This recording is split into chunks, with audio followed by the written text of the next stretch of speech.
Hello everyone. तो आज की वीडियो में हम देखेंगे यहाँ पे क्लास 11th का चैप्टर है relations and functions, chapter number 2। उसका 2.1 का जितना भी थ्योरी था वो मैंने पहले दे करके और 2.1 के पूरे क्वेश्चंस को सॉल्व करवा दिए हैं। अब ये है आपका 2.2 एक्सरसाइज बनाने के लिए। इसमें टॉपिक है रिलेशंस। रिलेशंस में 2.2 में आपको एक्सरसाइज जो 2.2 है उसमें रिलेशंस पर बेस्ड क्वेश्चन है। तो उसके लिए हम कुछ थ्योरी यहाँ पर दे रहे हैं कि रिलेशंस क्या होता है उसके बारे में समझेंगे। ठीक है, रिलेशंस का मतलब हम जानते हैं कि किसी भाई भाई का रिलेशन, माता पिता का रिलेशन, पति पत्नी का रिलेशन, भाई बहन का रिलेशन। ठीक है, तो बहुत सारा इस प्रकार से रिलेशन बहुत सारा होता है। तो हम देखेंगे यहाँ पे अगर कोई एक नंबर है, बी भी नंबर है, देखिए दोनों के बीच में क्या रिलेशन बनेगा। मान लीजिए 1 2 3, यहाँ पे ए बी और सी। अगर आपके पास दो सेट है, set this is the set A and this is set B, ये आपका सेट ए होगा, ये आपका सेट बी हो गया। हम देखेंगे ए और बी में क्या रिलेशन बन रहा है उसके बारे में यहाँ पे बात करेंगे। तो यहाँ पे अगर एक 1 को ए से मिला दे, 2 को बी से मिला दे, 3 को सी से मिला दे, ये एक रिलेशन बन गया कि 1 जो है ए से रिलेटेड है, 2 जो है बी से रिलेटेड है एंड 3 जो है सी से रिलेटेड है।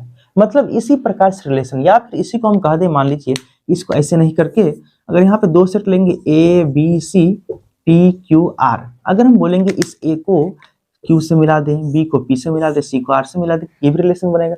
इस टाइप्स के जितना भी दो सेट्स को एक सेट को दूसरे सेट से मिला देंगे वो रिलेशन बनेगा। ठीक है, या फिर ऐसे भी कह सकते हैं हम 1 2 3 1 2 3 4 5। ठीक है, थोड़ा सा 1 2 3 ले लेंगे, सॉरी, तो पी क्यू आर लेते, पी क्यू आर। अब देखिए यहाँ पे अगर बोलेंगे 1 को पी से मिला सकते हैं, ठीक है, 1 को क्यू से मिला सकते हैं, 3 को आर से मिला सकते हैं। ठीक है, अगर इस 1 को हम क्यू से भी मिला दें और 1 को आर से भी मिला दें, ये भी रिलेशन बनेगा। ये सबसे मिल रहा है।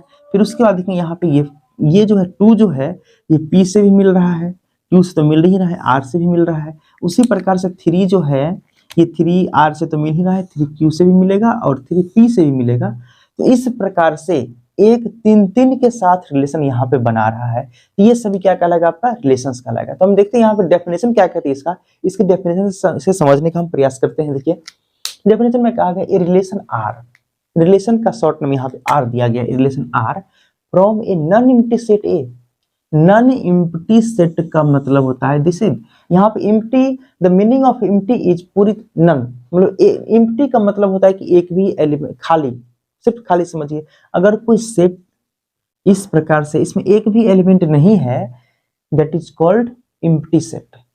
ठीक है, तो यहाँ पे खाली सेट, तो हमको कहा खाली नहीं होना चाहिए। अगर मान लीजिए कि इसमें सारे 1 2 3 को हम इरेज कर दें तो ये इसमें अगर एलिमेंट ही नहीं होगा तो इसके साथ रिलेशन कौन बनाएगा।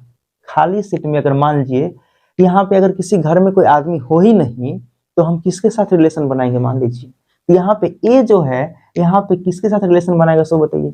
यहाँ पे तो कोई एलिमेंट ही नहीं है, अगर यहाँ पे कोई ना कोई एलिमेंट होगा तब तो ए इसके साथ रिलेशन बनाएगा। ठीक है, 2 और 3। तो यहाँ पे कहने का मतलब ये है नॉन एम्प्टी मींस, यहाँ पे नॉन एम्प्टी का मतलब ये होता है कि कोई भी आप ऐसा एलिमेंट लेंगे जिसमें कुछ ना कुछ एलिमेंट होना चाहिए। ठीक है, ए सेट ए यहाँ पे, नॉन एम्प्टी सेट बी, और बी सेट भी नॉन एम्प्टी नहीं होना चाहिए। बी सेट में भी कुछ ना कुछ एलिमेंट होना चाहिए। मान लीजिए कि यहाँ पे अभी अगर कोई एलिमेंट ना हो तो ये 1 किसके साथ रिलेशन बनाएगा। यहाँ पे अगर कोई एलिमेंट होगा तब तो उसके साथ रिलेशन बनाएगा, इसीलिए इसमें कम ही क्यों ना हो, ठीक है ना, कम अधिक से मतलब नहीं, लेकिन यहाँ पे कुछ ना कुछ एलिमेंट होना चाहिए, तब ये क्या होगा, रिलेशंस बन पाएगा। ठीक है, तो यहाँ पे देखिए is a subset of Cartesian product भी। हम लोग पिछले क्लास में पढ़े थे कि कार्टेशियन प्रोडक्ट क्या होता है। हम लोग इसमें ऑर्डर्ड पेयर पढ़े थे, कार्टेशियन प्रोडक्ट पढ़े थे। तो कार्टेशियन प्रोडक्ट का मतलब होता है अगर कोई दो सेट हमारे पास दिया हुआ है तो उसको एक सेट को इसके साथ रिलेट करेंगे, ऑर्डर्ड पेयर में लिखेंगे, फिर इसको इसके साथ, इसको इसके साथ, फिर इसको इसके साथ, फिर इसको इसके साथ, इसको इसके, जैसे यहाँ पे मल्टीप्लाई किया ना, 1 को तीनों के साथ, 2 को भी तीनों के साथ, 3 को भी तीनों के साथ रिलेशन बनाए हैं, इसी को हम लोग बोलते हैं कार्टेशियन प्रोडक्ट। तो कार्टेशियन प्रोडक्ट का सबसेट जो होता है ना उसी को हम लोग बोलते हैं रिलेशंस। ठीक है, अब यहाँ पे कुछ एग्जांपल्स, कुछ क्वेश्चंस लेकर के हम देखते हैं यहाँ पे कि किस प्रकार से होता है। पहले इससे पहले हम ये चीज देखते हैं यहाँ पे कि ये जो दो सेट लिए हैं तो ये सेट आपका डोमेन कहलाता है। डोमेन क्या कहलाता है, ये कहलाता है कोडोमेन। कोडोमेन अगर किसी भी दो सेट्स का हम रिलेशन बनाते हैं तो इसमें क्या होता है कि ये आपका फर्स्ट सेट सेकंड सेट, तो सेकंड सेट जो होता है ना ये फर्स्ट सेट का इमेज होता है। इसको कह सकते हैं कि second set, set B is the image of first set. In first set के जितना भी एलिमेंट होगा ना, इसका जो भी एलिमेंट हो, ए जो है फर्स्ट का एलिमेंट होगा, 2 है बी का एलिमेंट, 3 जो है सी का एलिमेंट हो जाएगा, सॉरी सी जो है 3 का एलिमेंट हो जाएगा। इस प्रकार से यहाँ पे ये फर्स्ट शुरू वाला डोमेन, लास्ट वाला कोडोमेन होता है। इस क्वेश्चन में कह रहा है यहाँ पे कि let A is equal to 1 2 3 4 5 6 define relation R from A to A. हमें एक सेट ए दिया है और ए को ए के साथ ही रिलेशन डिफाइन करना है। It means that relation R tends to R from A to A. ये रिलेशन जो बनेगा ए सेट से ए सेट के बीच रिलेशन बनता है, ठीक है। तो यहाँ पे रिलेशन क्या दिया है, रिलेशन एक्स वाई मीन्स यहाँ पे एक ऑर्डर पेयर में इसको सजाना है आपको यहाँ पे। तो ए एक्स वाई जो दिया है इसमें वाई एक्स का वैल्यू तो ये सभी हो जाएगा, ये सब एक्स का वैल्यू 1 2 3 4 5 6 एंड वाई का वैल्यू क्या होगा, तो Y is equal to X plus 1, इस पर डिफाइन करना है। तो इसमें दो क्वेश्चन दिया गया है।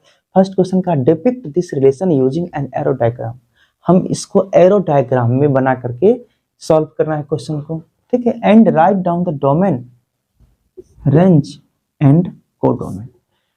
उसके बाद जो डायग्राम बनाएंगे उसमें से बताना है इस रिलेशंस का, रिलेशन एक आर रिलेशन का डोमेन क्या होगा, रेंज क्या होगा, कोडोमेन क्या होगा, उस सभी के बारे में हमको यहाँ पे बताना है। तो यहाँ पे देखेंगे रिलेशन पहले बनाएंगे, R is equal to relation बनेगा इसमें। सबसे पहले x का वैल्यू 1 अगर ले तो यहाँ पे y is equal to 1, x का वैल्यू 1 पुट करेंगे तो y is equal to 1 plus 1 2 हो जाएगा, तो y इज इक्वल टू 2। अगर हम x का वैल्यू 2 ले तो 2 प्लस 1 तो y का वैल्यू 3, अगर x का वैल्यू 2 लेंगे तो y का वैल्यू 3 नहीं हो जाएगा, 2 प्लस 1 3 हो जाएगा। एंड जब x का वैल्यू 3 ले तो 3 प्लस 1 4। इसी प्रकार से जब हम x का वैल्यू 4 ले तो y का वैल्यू 5 हो जाएगा। जब हम x का वैल्यू 5 ले तो y का वैल्यू 6। इसका देखेंगे यहाँ पे ये आपका हो गया रिलेशन R बनाएगा। देखिए यहाँ पर देखेंगे यहाँ पे कि R इज इक्वल टू यहाँ पे 1 अगर x का वैल्यू लिए तो उससे x प्लस 1, ये जो आपका दिया हुआ है relation y is equal to X plus 1, इसको सेटिस्फाइड करता है यहाँ पे कि y का जो वैल्यू होगा x के 1 ज्यादा होगा, ठीक है। x प्लस 1 यहाँ पे है तो हम यहाँ पे 1 2 3 4 5 हाईएस्ट नंबर 6 यहाँ पे इस सेट में 6 एलिमेंट दिया है तो यहाँ पे क्या है 1 2 इस प्रकार 6 तक ले लिए। चलिए अब देखेंगे इसका एक डायग्राम बनाना है कैसे करके। यहाँ पे डायग्राम बनाएंगे, इस डायग्राम में एलिमेंट को भरेंगे 1 2 3 4 5 6 1 2 3 4 5 6, ठीक है। अब देखिए इसमें कि 1 किसके साथ रिलेट कर रहा है, 2 के साथ, तो 1 को 2 के साथ मिलाएंगे, 2 3 के साथ, 3 4 5 6 इस प्रकार से, ठीक है। ये एलिमेंट एक दूसरे के साथ रिलेशंस में है, ठीक है। अब देखिए रिलेशंस में है यहाँ पे तो देखिए इसका डोमेन क्या होगा। तो डोमेन का मतलब बताए थे, देखिए बोले थे जो पहले सेट, ये जो आपका सेट दिख रहा है पीछे वाला ये आपका डोमेन हो जाएगा, ये होगा codomain. This is domain, this is codomain. तो यहाँ पे डोमेन 1 से लेकर के 6 तक, देखिए डोमेन में वो 1 से लेकर के कितना हो जाएगा 5 एलिमेंट। डोमेन मतलब क्या होता है, इसके पीछे जितना भी एलिमेंट है ना पीछे वाला वो सभी कहलाएगा आपका डोमेन। तो डोमेन हो गया 1 2 3 4 एंड 5, ठीक। एंड कोडोमेन, कोडोमेन जो है देखिए यहाँ पे इसमें जितना भी एलिमेंट है वो सभी कोडोमेन हो जाएगा। 1 2 3 4 5 6 एंड रेंज,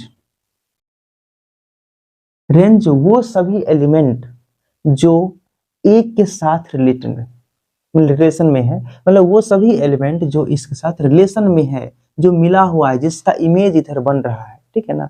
यानी कि इसे मान लीजिए 2 मिल रहा है, 3 4 5 6 मिल रहा है तो इसका रेंज क्या हो जाएगा 2 3 4 5 6। Okay, thank you so much. Next video हम नेक्स्ट क्वेश्चन के साथ मिलेंगे। अगला चैप्टर 2.2।